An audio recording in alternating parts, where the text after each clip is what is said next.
This is Amplify You, the podcast about you discovering your message and broadcasting it to the world. If you're a coach, author, or speaker, you'll want to tune in. If you're looking for the best return on your time investment to get your message out to the world in a bigger way, we're giving you full access and behind the scenes look of how we're running our podcast, how our clients have found success, and what you can do to launch your podcast today. The world needs your message. I'm Michelle Abraham, the host. Join my family as we unleash your unique genius and find the connections you need to launch your adventure today. Join us and let's get amplified. Hello, Amplify You family. Michelle Abraham, your host here today.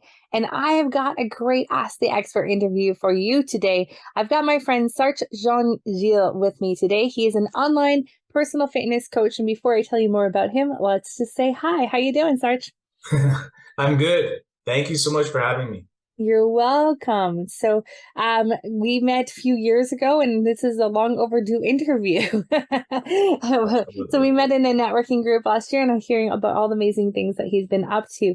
But specifically, I wanted to share with our audience, we have a lot of female entrepreneurs who specifically work from home, and that's who Sartre really focuses on. So let me tell you a little bit more about his background and what he's all about.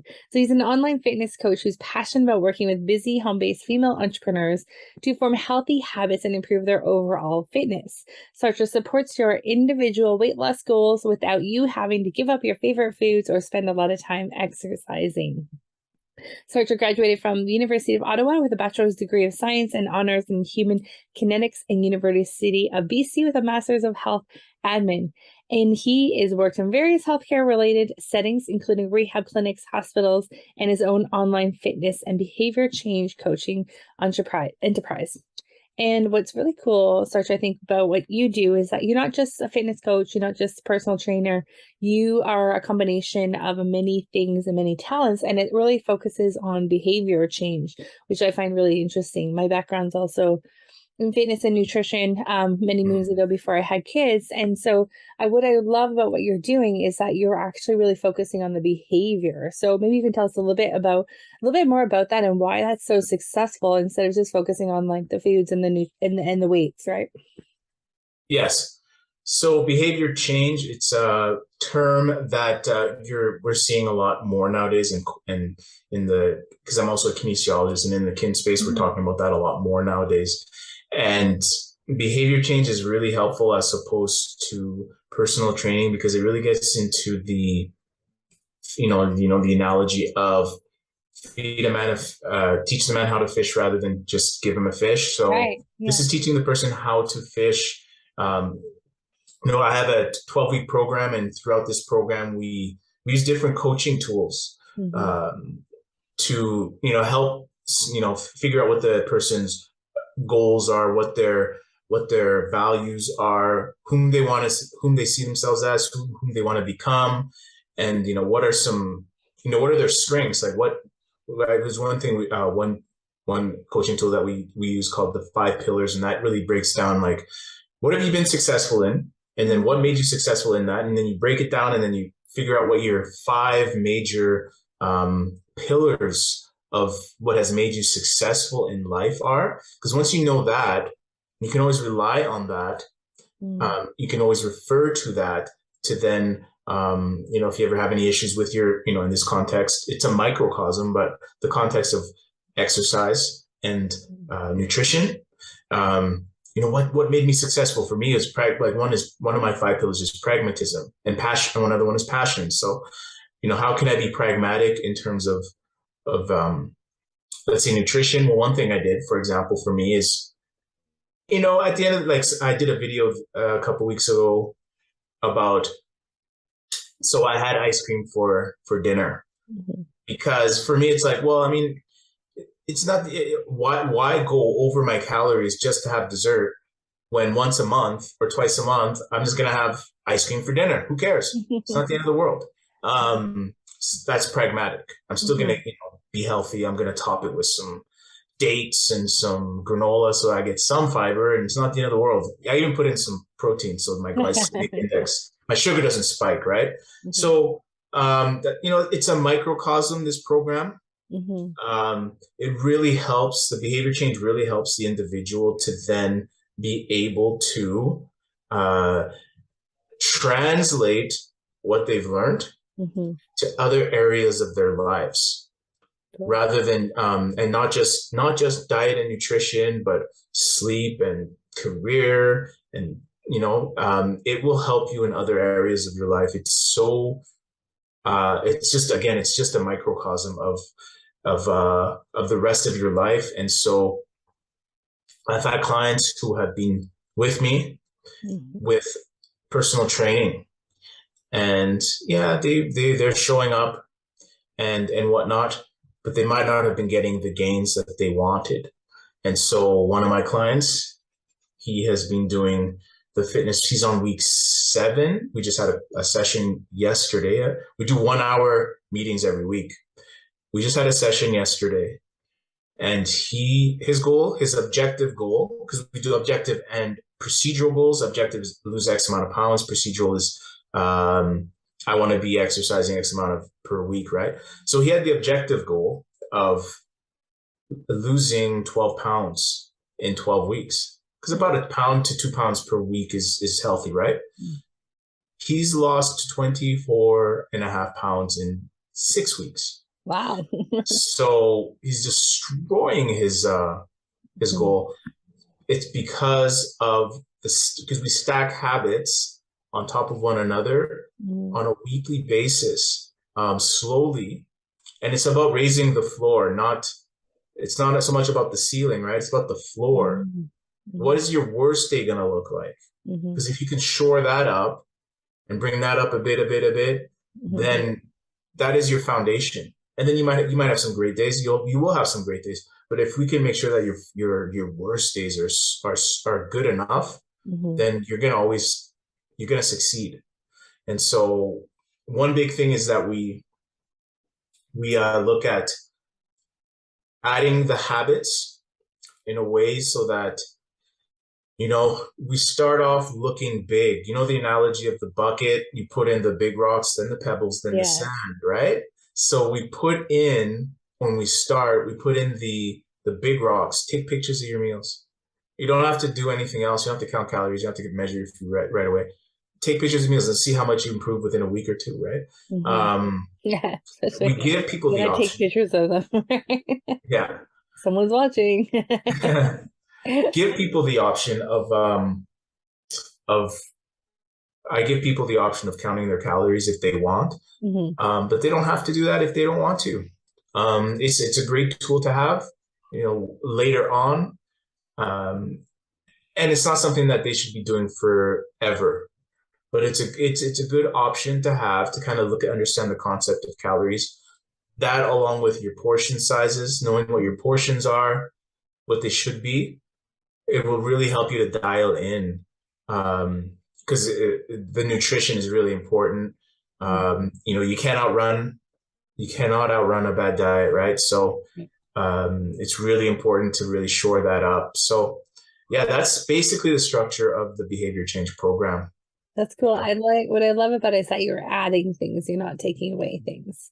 Which is like you said, you're raising the floor. I think that's got to have so much more success. And one of the things that I was thinking about as I was preparing for this interview is that, I think our listeners are going to really appreciate that, because the way that you're positioning the behavior change can be so effective also in their business, and also in their families and parenting and all of those things. I think once you learn that skill, so it's a skill that you're learning that you can be applied to all sorts of different areas in your life, and that improvement in the wellness department then trickles over to all the other departments in your world too. Do you see that happening with your clients? Yes. Well, my tagline is healthy habits at home. And so I want people, you can see my gym here, like the floor, big, thick mat. That's the most important piece of equipment you can ever have in your house. That alone will get you in shape if you use it properly. And it's the floor. This is the big, thick mat. So I want people to be able to, it's not just about that, but also being able to get organized at home, Mm-hmm. Home is should be home base, Mm-hmm. especially during this pandemic. A lot of people have started their new businesses and they're home based entrepreneurs now. Home should, I mean, a lot of people I know, I understand you want to get out and you want to go to the gym. Like some people are like that. That's great. But I think people should have options, right? Mm-hmm. And a good option to have is to have a plan of attack so that you can get some work, some exercise, some physical activity Mm-hmm. in at home. Even today, like I wasn't up for a workout per se.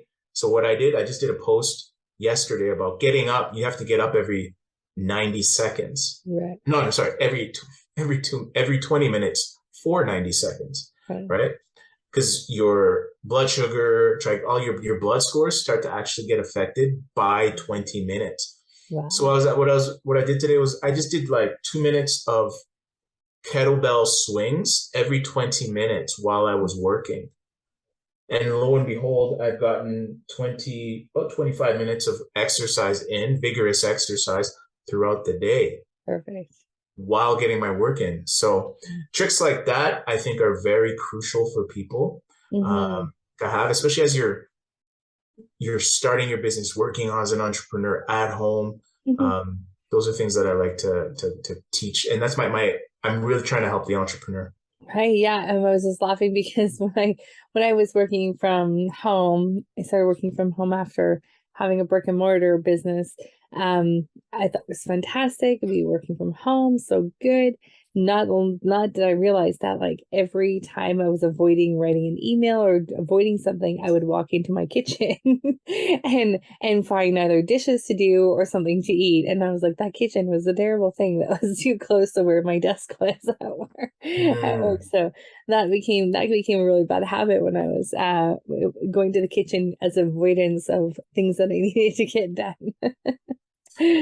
yeah, it's very important that you can associate the rooms positively. Mm-hmm. One thing I don't do is I do not eat outside of the kitchen. I only eat at the kitchen table. It's a good idea. Mm-hmm. And so I don't associate any of the rest of the house with eating or snacking. And that's Mm-hmm. been very helpful for me. And then, like I said, like a few times here and there, I'm gonna have ice cream for just for dinner. Mm-hmm. I don't have because I never have dessert. Right. Mm-hmm. Or because I like people to focus in on 3 meals, 9-inch plates, like it was 1945, like Right. proper portions. But yeah, if you want some chips, take your because about a quarter of the plate should usually be starch, Mm-hmm. dry starch. So put some chips on your plate. We don't have to be so red like so regimented to the Mm-hmm. but if we're structured Yeah. and we have that leeway, And you have the flexibility and the structure, right? Mm-hmm. yeah, I think that is a very good angle to take. Absolutely. And that carries over to your business too. If you have that structure, it's funny because a lot of us go into that business to have that freedom, right? Freedom of time. And then all of a sudden you realize that you have less freedom of time than you ever had before because you don't have that structure anymore. And Mhm. so building the workouts and the nutrition in with that structure too must be super helpful. I think it is. I think people really is crucial because you are your business. If you're an Mm-hmm. entrepreneur, like literally your body is the business in Mm-hmm. so many ways. And so you have to look at it that way and take care of it.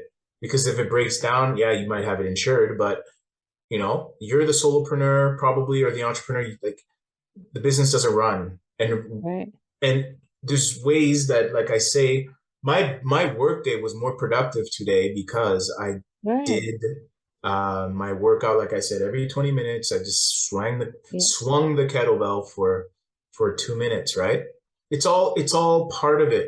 It's all we have Right. to look at it. It's part of it. It's not, oh, I'm gonna have to take 2 minutes out. And no, it's you're strengthening yourself. If you eat properly, you're nourishing yourself. You're going to be more alert. So Mm-hmm. it's all part of the business to actually run your being in I that was just efficient. when just before I was sharing with you that I had a little bit of a an unexpected break between my calls, and Yeah. I ran down to the lake for a Yeah. swim, and I did a few laps around the pool or around our lake here. And just coming back to that, I feel like so much better I feel. It was hot and gross and like earlier, like in here, because it's summertime, and just that like whole like movement for, a few minutes and away from the desk, and that little break was so helpful. Absolutely. I envy you. That is so cool that you were able to do that in the middle Yeah. of, like, towards the end of your day. I'll let the audience know that there's also like, think about it. Like I mentioned, 20 minutes, your blood readings, like the insulin, not the blood sugar levels and the Mhm. triglyceride levels will go up. Also, think about how 20 minutes, they say that that is our attention span as human Mhm. beings, just 20 minutes. Yeah. Those are correlated. The body is telling us to get up and move. Yeah. Yeah. I would imagine so. And if we get up and move instead of going to the snack in the kitchen, that would be really helpful too. Hey, it might take your mind off and think about that instead of, Yeah. having an extra 100 calories or whatever. You Yeah. burnt off 50, 100 calories doing something. So, Yeah, that's great. Now, yeah. you mentioned earlier outcome goals and procedural goals. Just for our listeners, can you just distinguish again between the two of those? That's those the Yeah. two things that you focus on in your program. Yeah. So we focus on both. Week two. We usually do the goal setting week Hmm. 1 or 2. So what it is, so outcome goals is, you know, X amount of pounds I want to lose by this time. That is, I want the outcome to be, I want to lose this amount of weight. While procedural goals are, I want to be, for example, in a yoga class once per week. I want to be lifting weights twice per week. Mm-hmm. That's because that's the procedure to hit that. I want to be able, I want to be able to try on my old pair of pants that procedure, feeling good in it. I want it to fit. That's more of an outcome. So, Hmm. yeah, that's the difference. So would And you typically pick one of each then for the goals for your yeah, program? you pick Hmm. one of each, and then some of my clients, they're like, I don't really, I'm not really there in terms of X amount of pounds. I've had clients, they're not even necessarily quote unquote, within they're not overweight, but they're still in my program because they know that even if you might not be quote unquote overweight, you still should be active, Hmm. right? So for them, it's been more procedural. Hmm. For other people, it's been more outcome. Hmm. So there's flexibility Right. in what we're focusing in on throughout the 12 weeks. Yeah, and what I love about what you're doing too is, like we mentioned earlier, it's not just the personal training, you've got the kinesiology background too. So for our listeners, like that kinesiology, coming from a background with a similar background as you, that's an important piece that a lot of people don't get. So can you just share with our listeners like the difference between a personal trainer and a kinesiologist? Yeah. So kinesiologist is university level trained exercise scientist, right? So we have schooling in, it's the study of human movement, right? That's what it means. So it's physiology, you know, biomechanics, Mm-hmm. motor learning. So physiology is, like the hormones and the systems of the body and stuff. Biomechanics is how the body moves. Motor learning is how it learns to move. And of course, anatomy. Mm-hmm. Um, all of that together, sociology of sport and exercise, the determinants of health. So all of that is what I've learned in my schooling as a kinesiologist. And yeah, having that empirical knowledge Mm-hmm. is definitely it's worth having. Yeah. Mm-hmm. So then when all my clients are asking me certain questions, I'm definitely confident in answering the majority of them, or I would know where to look. Mm-hmm. For sure. And then the difference between that and a personal trainer, I mean, it's nice that you have both of those so a personal trainer is more focused on the movements and the exercises that you're doing, Mm. not necessarily the science behind it, right? Yeah, exactly. Yeah. Yeah. And yeah, it's been great to work with my clients on that level too, as a personal Mhm. trainer. Learning working with them over this over the internet. I've had clients in Cairo. I've had clients in Melbourne, Australia, and Raleigh, North Carolina, and Baja, Mexico. So it's been great to learn how to work through the screen with my clients, and to give them an effective workout, Yeah. uh, and to train them accordingly. Right? It's been very fun. And yeah, that coupled into my business with the behavior change, there's a synergy there, especially with one of my clients right now. He's doing both, and the synergy is unbelievable. Mm-hmm. Not unbelievable, but it's amazing. Let's say it's believable. I have to believe in it, but it's amazing. So yeah, it's cool that during the pandemic, this space, people are feeling more comfortable Mm-hmm. in this space, especially entrepreneurs, because they're like, okay, well, like I have to start my business. I have to work on my business. I don't necessarily want to go to the gym. Well, Mm-hmm. here I am. If you have a nice open space like I do, Mm-hmm. um, and if, doing calisthenic workout movements without any much equipment, Mm-hmm. there's different types. So there's closed chain and open chain. So a closed chain is when the end of the limb is not moving. So like, let's say a push up is a Mm-hmm. closed chain. You're moving your center of mass. Your hand is fixed onto the floor, right? Or a pull up or chin up is a closed chain, while a lat pull down is open chain. When you're doing more closed chain movements, what happens is your body's going to be strengthening. Like think of Marines, right? They're big, but they're strong, but they're not huge, right? Right. Mm-hmm. Right. So, but it's not going to get bulky. Mm-hmm. While if you stimulate the body, if you want to add mass, that's when you do more open chain. That's when you do bench press. That's when you do leg press Right. at the gym, right?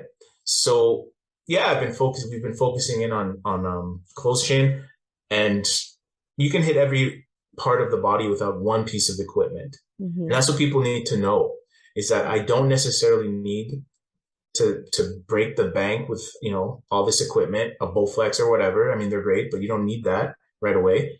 Yeah. You need to work on the floor, work on moving your body. And the good thing is you can take it with you wherever you go, right? Because Take you your have body it. wherever you go. Yeah. Yeah, exactly. And I think for our entrepreneurs that are working from home, this is a really great solution. And it's interesting because I'm sure over the last few years during the pandemic, a lot of your colleagues and a lot of the people in your industry and space have just closed up shop and given up, where I feel like you've really emerged in like a new area. Maybe you were doing this before, but I feel like you've really hit on something that's super important in for more people that are now working online. Like you're able to then also work out online and have clients all over the world. Yeah, Mm-hmm. it's amazing. I think people really need to realize that, again, I am my body. I need to take care of it. Mm-hmm. And here's a great solution. I mean, the internet connections are better than ever nowadays. Mm-hmm. Um, and there's just a lot of people out here wanting to help, especially with COVID. People need to really take care of themselves. Like it's a big eye opener for people, um, over the past 2 years. Yeah, I've heard of so many people that have started having health issues that they never thought they would have, and just that lack of movement and lack of, going to their normal routines over the last few years has really messed up a lot of people. So it's time to get more serious about it and get more grounded. And like you said, it's going to trickle down into your business. And I think for us entrepreneurs, especially the women, we have so little time, especially the ones that have families too, or so little time as it is, but to really turn the importance back into, if I'm not working at my best, my family's suffering, plus my business is suffering. So therefore, Yeah, this needs to be the priority. absolutely. Um, yes, mothers, you have to put in that. Single parents have to, or parents in general, have to, figure it out. Mm-hmm. Um, you can definitely, one thing is, if you want to get something done, you ask a busy person. And Yeah. these people are so efficient that I think that once they know how to prioritize that it's important, they'll find the time. There is time. And it doesn't have to be that much to get the workout in if Yeah. it's personal training. Yeah. Just that structure you're talking about, I think is really helpful for people for sure. Yeah. Mhm. So how can our clients, our listeners find out more about working with you? And if it will, could this has piqued someone's interest and they're like, oh my gosh, sign me up. This sounds Yeah. amazing. Where do you want them to go? Yeah. SJG at sjgfit.com. SJG at sjgfit.com is my email. sjgfit.com is my website, but it's parked on WordPress right now. But sjg at sjgfit.com, send me an email and we can chat from there. We'll chat for an hour. I'll give you a consultation and then we can take it from there. Perfect. That sounds good, Sartre. This is so great and so helpful, I think, for our entrepreneurs listening today. And all those podcasters that are now finding themselves sitting on their butt for way too long. Keep your episodes short, guys, so you can get up and move every 20 minutes. Or get up and do some squats while you're in the middle of your episode. I hear you. Awesome. All right, Sartre, thanks so much. Have a great day. And podcasters, our Amplify You podcaster listeners, please go out there, get some movement going on, and reach out to Sartre if you need some help. All right, take care. Thanks, Michelle.